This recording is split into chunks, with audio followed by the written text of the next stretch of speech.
PropertyAccess.ph, and we've also gathered a whole heap of insights and data on that we're happy to share with you. Okay, sounds pretty good. Let's go. So, basics about Property Access. We were established in 2016 by Hiroki Gazato and Sheila Bailon. Hiroki is Japanese, Sheila is Filipino. And their goal was to establish a bridge between Philippine property and Japanese property investors. And we've been quite successful at that over our journey. So it says here, we've registered 100 million USD worth of sales in Southeast Asian properties. And a great proportion of those are in the Philippines, which is really interesting. And we'll go through the buyer behavior of our Japanese clients very shortly. So we've been in South Korea for around 18 months now. So we have some insights on the South Korean market also. And what we really pride ourselves on, we just moved down here. So 3.8 billion pesos worth of properties in the Philippines we've sold over our journey. And we partner with around 70 different companies, and we'll get onto those quite shortly. But what we really pride ourselves on is we represent property developers, obviously, property developers here in the Philippines and in other countries such as Malaysia, Cambodia, Vietnam, and so on. But what we also do is we represent our property investors and clients. And we really try and strike a great balance between looking after our developer clients, but also having the interest of our property investors there as well. Okay, so, that's a terrible photo, isn't it? I don't think that's my good side. So, you don't think so? I don't think so either.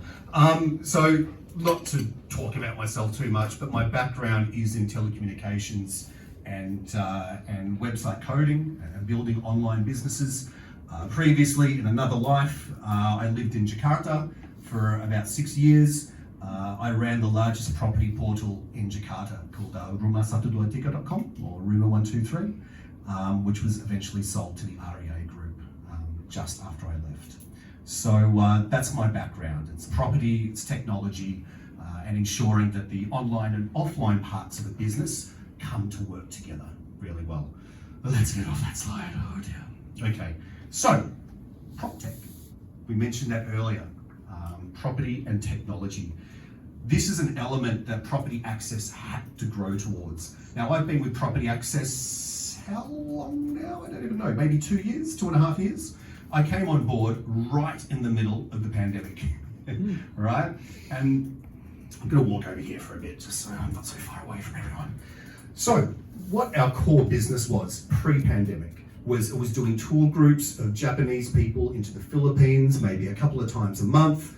We would run some webinars and online facilities, but mainly everything was face-to-face. Now, the pandemic changed all of that. It really forced the entire market, not just us, but the entire market to reevaluate what the priorities were. So Hiroki, our CEO, started running 2 or 3 webinars a week. We did online portals, we did webinars, we did online meetings, and we still had our best sales year up to that date during the pandemic. We managed to pivot our business. We managed to grow a YouTube audience, a Facebook audience, and really get in touch with how we could communicate with people online. Part of how we did that is we really revamped all of our web infrastructure. So our websites, the loading speed, the interfacing, the search, everything like that.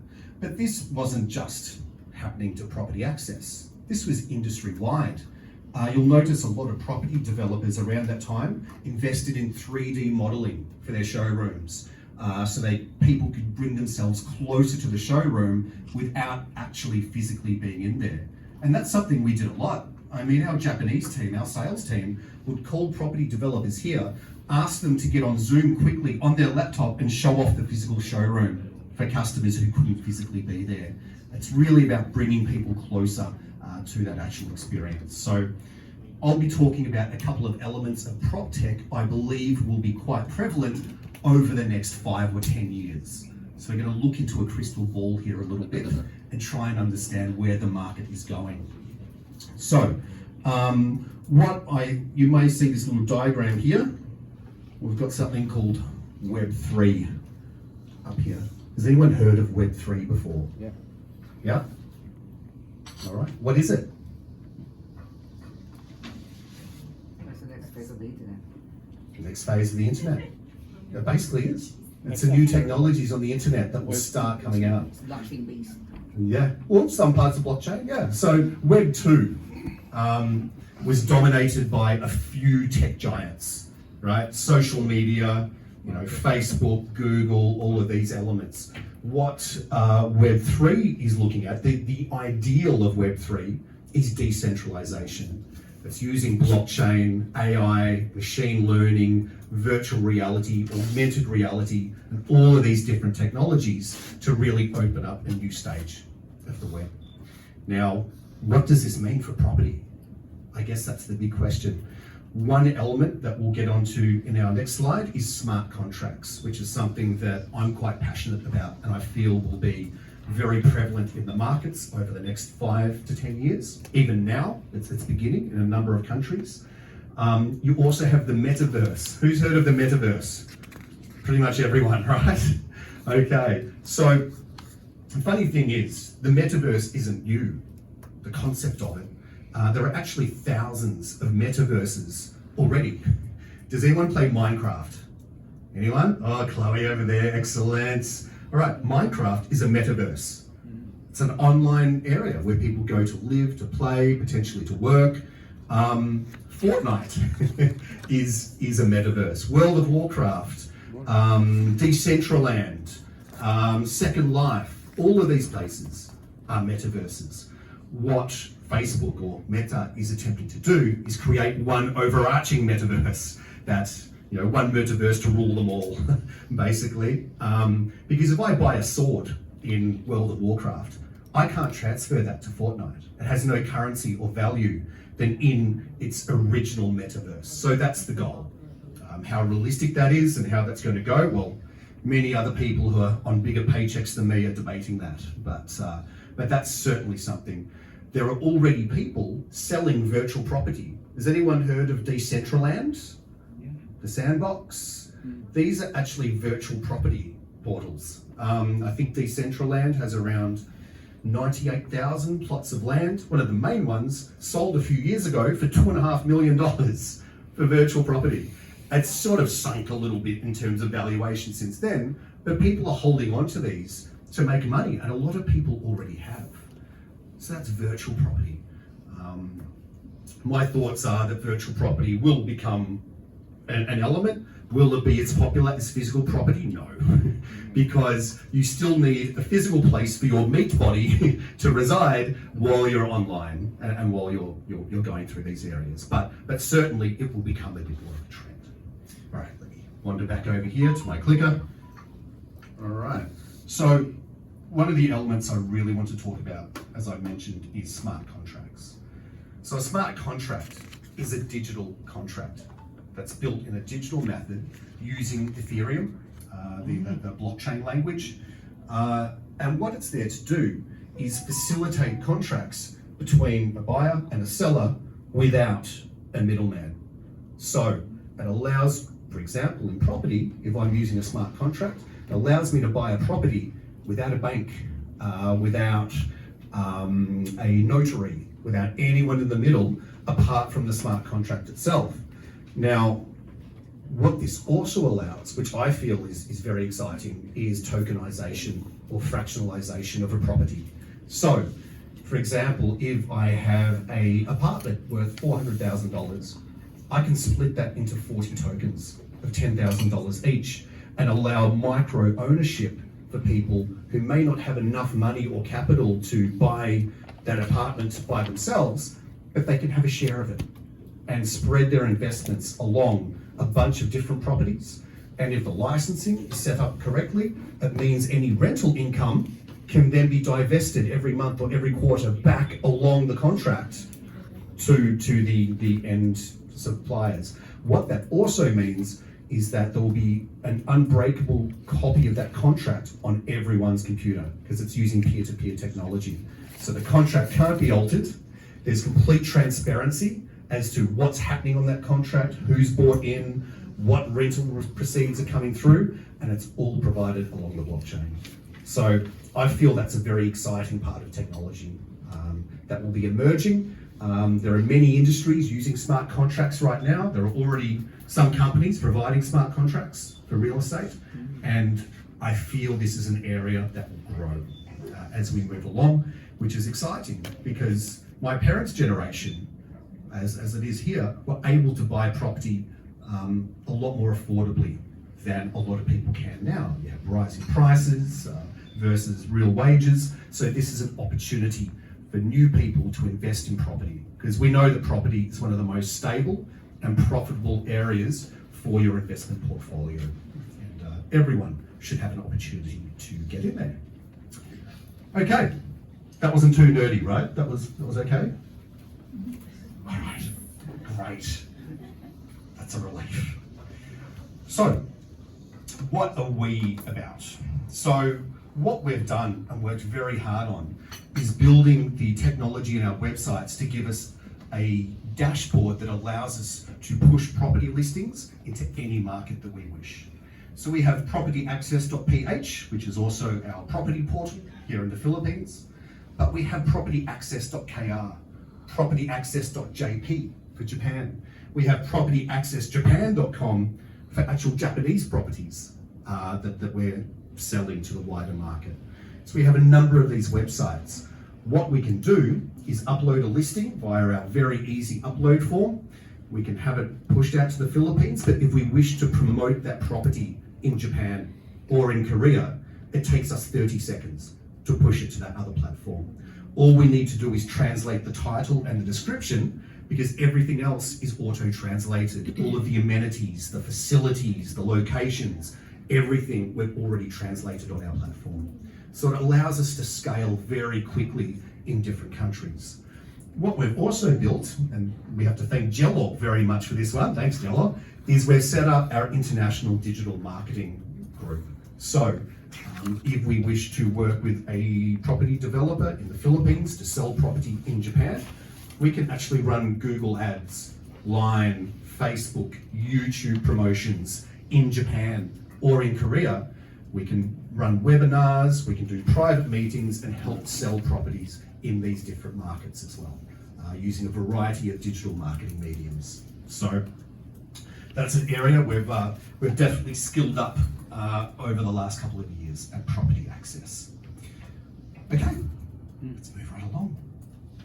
So what I'd like to go through now is the differences between some of our markets. There are similarities between Japan and Korea, but there are also large differences. So when we look at our Japanese market, we would say that return on investment and yield are the number one factor for investing in properties for our Japanese clients. I would say around 98% of our Japanese clients are property investors.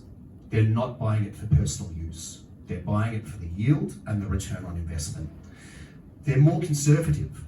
So Japanese people can take 4 to 6 months to conclude a property transaction from the beginning, the introduction, all the way through to the end. This may include finding out about us on social media or through some of our promotions in Japan. It may involve webinars, one-on-one meetings, and even trips to Manila that we facilitate a couple of times a month to really view the property and understand it well.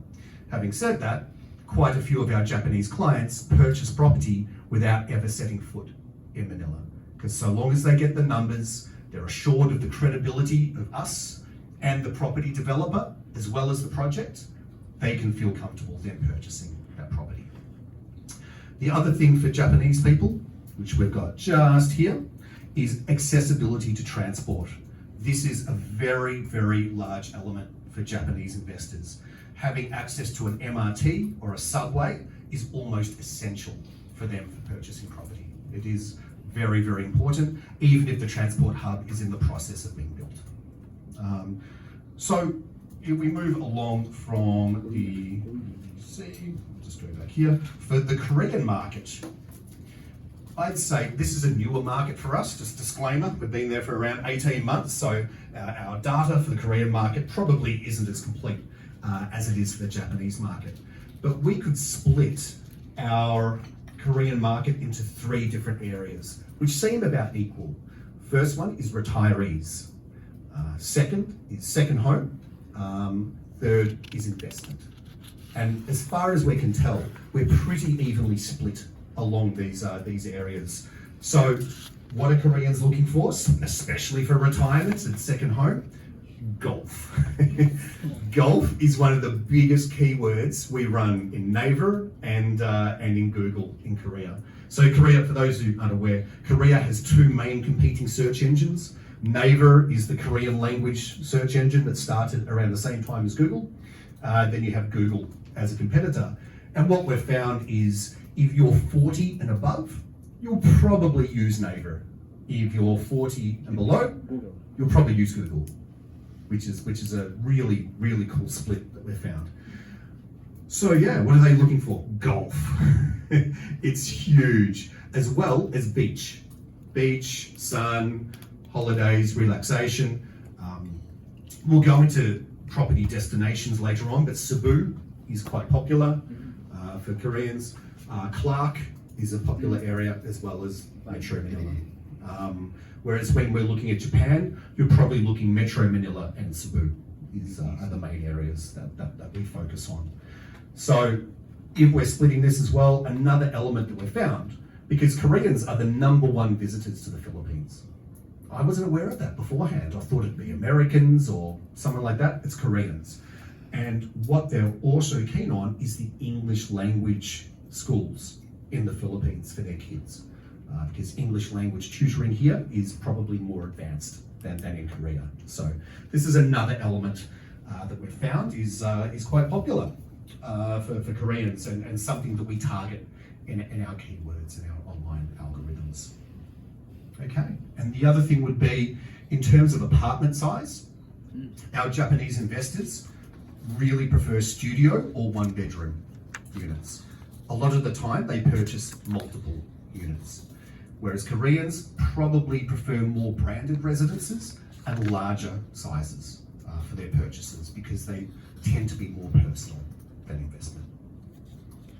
Okay, all right, that's a fair bit to go through, but that's some major stats that we found from our learnings in these markets.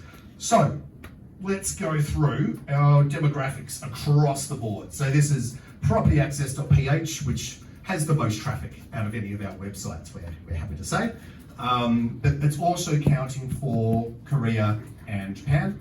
So when we look at our age demographic, millennials account for around 43% of our traffic, which is great because that's bang on. They're the people who are really looking at investing in their first houses and so forth, as well as rentals. So we find that not just in the Philippines, but globally, they are reshaping the real estate market.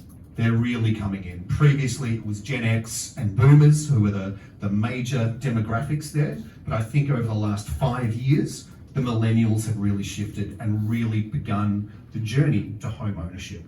Now, because millennials are the first generation who are really digitally savvy, I mean, I say that, I'm just Gen X, right? Like 79, so I just missed that gap.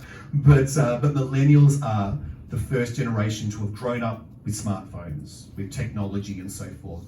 And they accept technology as a part of their normal lives. So that means that the real estate industry has to keep pace with the demands that they have. So if I just scroll down, so we find that millennials are more likely than previous generations to really want the different technology impacting their property search preferences. And that's why we've built PropertyAccess.ph in a very visual, interactive way to appeal to this demographic. So, gender. This is an interesting one. So, for the Philippines, let's touch on the Philippines first. What do you guys think? Do you think we have a greater proportion of males or females browsing the website? Females. You're completely right. Yes. It's around 70%. So what we would say is the female of the house is almost the gatekeeper or the one who's really interested in the home finance and how the future will be in terms of houses. So this is one thing that's very prevalent, and we find this is consistent in the Philippines. This stat does not waver. So it's very, very clear. So, higher education and, wanting to really make a future for the family is a vital performance. Now, when we come to Japan and Korea, do you think this statistic would be the same? What do you think? No. You're right. It's actually the complete opposite. So males are around 68 to 70%. But the browsers on our website, as well as in our investment seminars and webinars and so forth, it's a complete opposite. So we find that in Japan and Korea, the male of the house is generally the one to search for property and make property decisions. So very, very different. Location. So CBD areas are still very important. I know during the pandemic, we had that whole sea change thing where people are like, oh, I'm working remotely anyway. I'm going to go live by the beach. I'm going to work from a shack there. It's going to be wonderful. But what we've seen, especially I'm from Melbourne, right? So a lot of people ran out of Melbourne and just went down the coast to their ideal house. A lot of people are coming back to the cities now. And in terms of investment, we still find CBD areas are the most important areas. In terms of our website in the Philippines, the same areas keep popping up in search. Quezon City is very, very high up the top, usually number one. Ortigas, Mandaluyong, Taguig, those areas are the areas that we find again and again are the main areas that people are searching for. BGC obviously is very high there too. It's about employment opportunities as well. A lot of companies are back. Is anyone still working remotely here? Anyone? Just a couple. All right. So, a lot of people are back in the office again now, and that's driving trends because we all know about the traffic in Manila, right? Horrible. Yeah. I mean, I lived in Jakarta for 6 years, and I reckon Jakarta's possibly just above Manila in terms of traffic, but it's a pretty close race there. It's not one you want to win, really. So we find location, as I mentioned earlier, Cebu, Metro Manila, these are the areas that our Japanese investors are very, very keen on. Okay, so what we're about for Property Access, we know that in the Philippines especially, over 80% of our traffic is on mobile phone. Mobile phones sometimes don't have the best connection, right? You might go onto 4G, there are black spots, all of these things, right? So we still want our website to load in under 3 seconds. We've optimized everything on the homepage using a variety of techniques to ensure that the website just loads and loads quickly.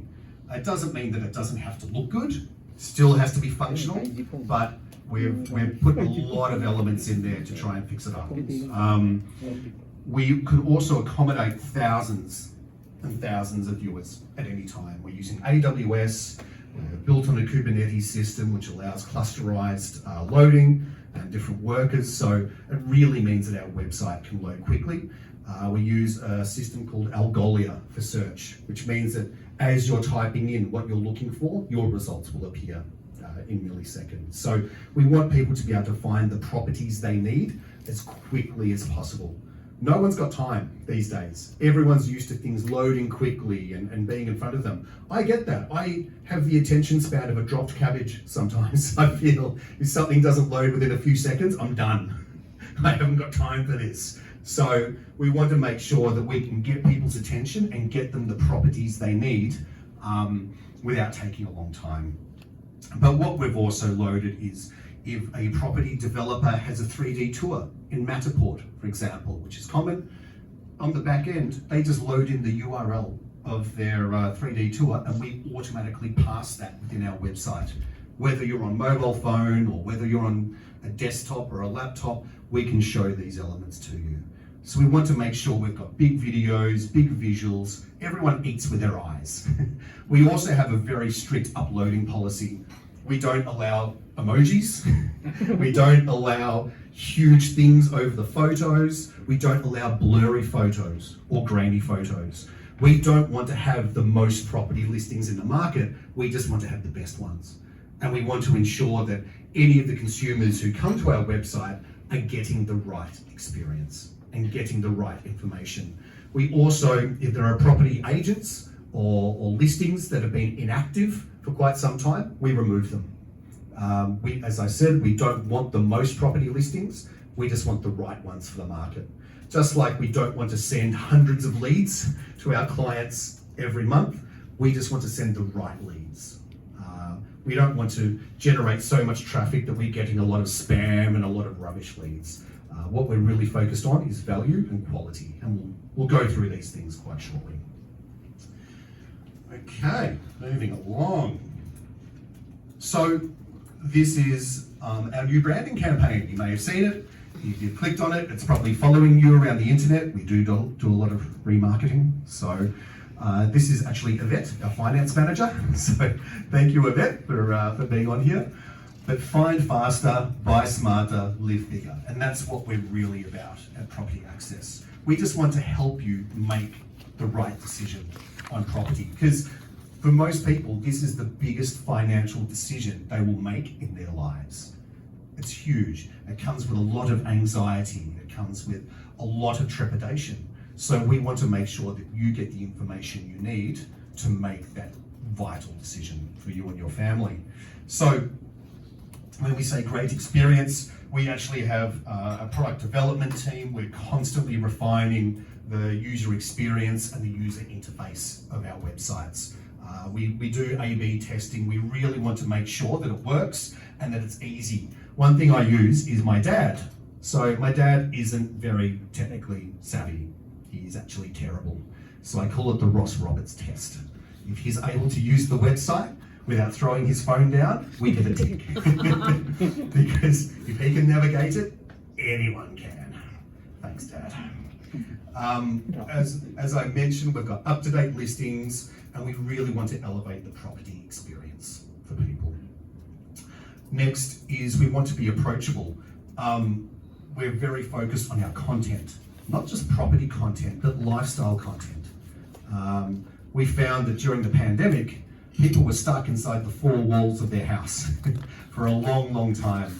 There's all those jokes about everyone learned how to bake sourdough bread, right? Because everyone's stuck at home. We want to make sure that your home's your castle, and these are elements you can do, whether it's color matching, whether it's recipes, whether it's decorating your house, or even architecture. What are the foundations of architecture? How does it work? How are communities built? And this is actually something that I feel the Philippines does really well. I was here 15 years ago, long, long time ago, showing my age, aren't I? Yeah. But I was working I was running a call center here. I was here for around 3 months. You know what was in BGC at that stage? There was like a couple of bars and a couple of buildings. Literally, I come back, 12, 13 years later, and there's an entire metropolis there. And it's actually, I've heard people in Singapore, people in Malaysia talk about BGC, because we tried doing that in Melbourne quite badly. Has anyone been to Melbourne before? Anyone? Okay. So there's an area called the Docklands, just outside the city, right? It used to be full of wharfs and people unloading ships. So they decided they'd gentrify that area, and they built a whole heap of high-rise apartments, but nothing else. There were no restaurants, there were no bars, there were no schools, there were no doctors, there were no police stations. All of these essential elements that you need to create a community and the fabric of a community were disappeared. And right now, the Docklands, 20 years on, is still a wasteland. And they're talking about redeveloping it again. BGC is an example of how to do it right. So it has actually got quite a bit of attention from around the world. So, go Philippines. It's very well regarded. So, what we try and do is create neighborhood guides about different areas, not just for locals here, though that helps, but for people overseas.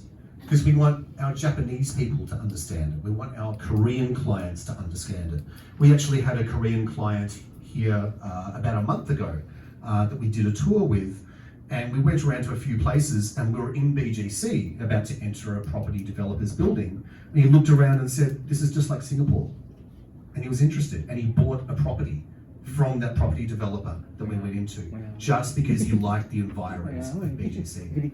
So it does work, and it does matter in terms of this community building. So if we move down, we want to be a premium website, and that doesn't mean that we're expensive, but it means that we have a top quality service, we maintain our site, and we take pride in the content that's there. We don't want old listings. We don't want people to see the same photos in every single listing that you go down, the same apartment photo repeated 20 times. We want to make sure that it's bespoke and that it's accurate. And that's why we curate all of our properties very carefully.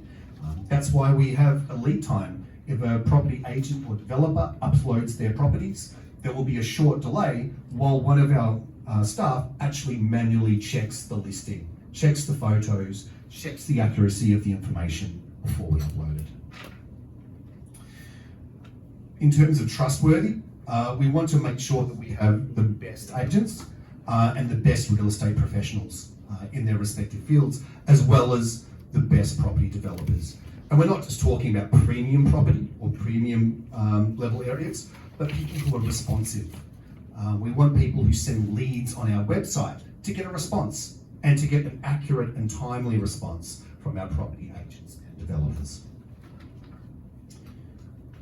Okay, and in terms of reliable, we want to make sure that we connect people to the right properties and that our website doesn't fall over. So that's one of my KPIs. So if our website goes down, even for 2 seconds, I'm getting a screaming alarm on my phone, even if it's 3 o'clock in the morning. So thankfully, there hasn't been anything like that for quite some time, knock on wood. But we want to make sure that we're there for people when we need to be, and that we're reliable, and that everything's working properly. So in terms of disrupting the market, what we're doing, I don't think is entirely complex. What we're trying to do is be with everyone at every step of the property purchase. So for our property developers, we'll help promote them in the Philippines, but if we think it is a viable property development for the Japanese market or the Korean market, we will help promote them in those markets. We don't take on every project. So our Japanese team are very, very well aware of what their clientele are looking for. So we may have a dialogue with a property developer and our Japanese team will be, okay, we can sell that project. That works for us. We don't take on projects that we don't think we can sell in Japan. We've been working with a number of our partners for more than 5 years now, and we make sure that we provide value to them. The other element we look after is the property investor. So just say we have a Japanese client who purchases a off-the-plan property. We'll help with the paperwork, we'll help with all the document transfer, we'll help with the payments. When the property is actually released, quite often we'll do the walkthrough. Our local team in the Philippines will do a walkthrough, they'll inspect the property, we'll help with the turnover, and we'll actually outfit the property and help lease it. So we do an end-to-end process for our clients and our developer partners to ensure that everyone gets the maximum value out of their transaction. So the other thing we're doing is obviously using digital means to try and make this as easy as possible, whether it's supporting blockchain payments, which we're getting onto, as well as many different other areas. We want to make sure we're helping people along the entire process. In terms of our overseas markets, we are active in Thailand, Vietnam, Cambodia, Indonesia. We really want to expand potentially to Australia. I mean, I'm not saying that just because I'm Australian, but we think there's a great opportunity to sell some Philippine property to Australian investors.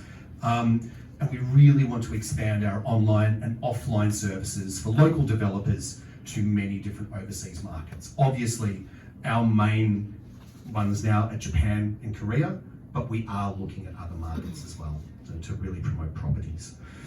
And then there's the question, why Philippine properties? What is it about properties in the Philippines that are attractive to Japanese and Korean investors? we've gone through some of these elements before, but I think when you look at the demographics of the Philippines, in terms of the average age, which is quite young for a country, that really shows that there will be demand for housing going on into the future. The other element that I refer to a lot is the quality of the property developers and properties here. All of the big property developers over the pandemic, I think most of them didn't lay off any staff. They may have cut budgets and delayed some projects, but generally property developers here are safe compared to many others in other countries. Philippines isn't as dependent on tourism revenue as some other countries were over the pandemic, and that really hit their property markets. Also, property developers here are quite well funded in terms of having enough bankroll for a rainy day, so to speak. So when we're talking about credibility as being the number one thing for Japanese to make purchases, that's why our job is made easier by the quality and the track record of many of the property developers here in the Philippines. So those are a couple of factors about the Philippines that we find interesting. What I'd like to do now is play a little video message from Hiroki Kazato, our CEO. I just hope our internet works here. What do you think, Chloe? Hopefully? Okay, let's cross fingers. Let's see how we go. Konnichiwa. I'm Hiroki Kazato, founder and CEO of Property Access. Greetings from our Tokyo office. First, I'd like to thank each and every one of you for joining us today. So far, it has been great for Property Access. We started this company in 2017, envisioning that we would be able to elevate the real estate experience through trust, transparency, and accessibility. These core values are driving forces of our business that have strengthened our company from business partnership all the way to customer transactions. For the past year, Property Access has been venturing into new markets, strengthening our current Japanese investor market, and creating robust integrated real estate platforms. We have established Property Access Korea in 2021 and have been introducing and marketing Philippine properties to Korean investors since then. For Japanese market, since 2020, we have registered over $100 million worth of sales in the region, with 3.8 billion pesos for the Philippines alone. For Property Access Philippines, we have been constantly improving our platform and making our vision of elevating the real estate experience and borderless platforms more into a reality. With access to the Japanese and the Korean markets, Philippines developers and agents now have more opportunity to expand their business and create a thriving property market. From a very small team to a team filled with competent and hands-on individuals all over Asia, I have seen nothing but growth in Property Access, and I cannot wait for you to partake in success with us. With this, I hope you will join and support us in our continuous growth, and together, let's make the real estate industry better for all of us. Maraming salamat po. Thanks, Hiroki. So, we, as I mentioned, we've got very. Oh, here's our example of our ads. Hey guys, it's Kylie. Finding my dream home is now easier through PropertyAccess.ph. It's the newest and most exciting way to search for all your real estate needs thanks to its advanced and world-class technology. So whether you want to buy a house or rent a fully furnished condo, PropertyAccess.ph can make that experience much simpler. Everything starts with the website's modern design. It's clean, refreshing, and straight to the point. The search feature is also powerful because it's smart, and super fast so I can check my options real quick.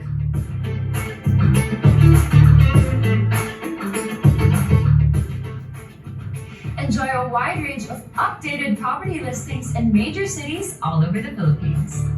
Complete with key information that you need, like prices and amenities, plus neighborhood guides, virtual tours, loan calculator, and more.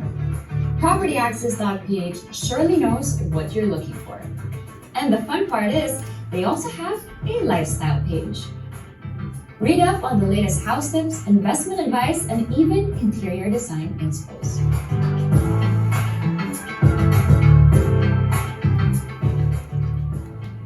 So what are you waiting for? Now you can start searching for your dream home too. Because with PropertyAccess.ph, we can make the dream life your real life too.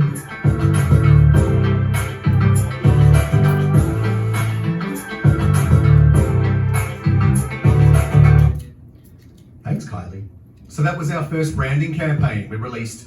When was that, Chloe? Was that like a year ago? I think that was a year ago. So thanks, Kylie, for that. Next one is our current branding campaign that is just coming out right now.